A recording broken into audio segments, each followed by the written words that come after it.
In today's video, I'm going to teach you how to insert data into the middle of a chart in Google Sheets. Whether you're looking to label your data neatly or want to add a unique annotation, let's explore a couple of straightforward methods that you can use to enhance your charts effortlessly. First, let's delve into putting data values right inside the chart itself, particularly if you're aiming to place them at the heart of bars or key points on a line. To start, you'll need to open the chart editor by double-clicking on the chart you're working with. Once you have the chart editor open, direct your attention to the right. Here you'll see a variety of customization options. Click on the Customize tab, then proceed to select Series. When you're in the Series section, check the box labeled Data Labels. This simple action will get you halfway there by displaying the numeric data labels on your chart. Next, you want to ensure these labels are positioned exactly where you need them. Find the drop-down labeled Position or a similar option and select Center.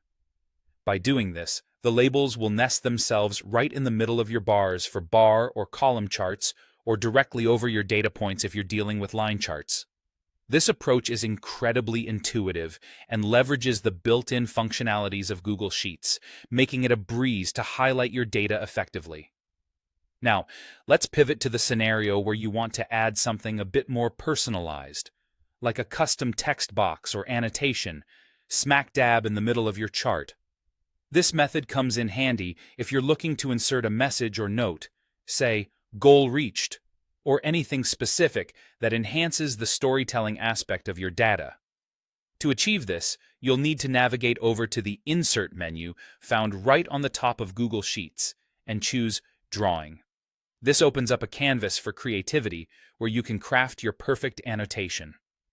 Utilize the text box tool there to draw a box and type in your custom message. Don't forget to style it to your liking. You can adjust the font size, tweak colors, or even add a border to make it stand out more prominently against your chart. Once you're content with how your annotation looks, hit the Save and Close button. Your newly created drawing will appear on your sheet, ready to be positioned as you see fit. Simply drag the text box over to your chart and align it wherever makes the most sense visually. Whether you're sprucing up a presentation or simply trying to make your data convey its message more clearly, these two options provide functional and visually appealing solutions for enhancing your charts. Thank you for tuning in today, and I hope you found these tips useful and easy to implement in your own Google Sheets projects.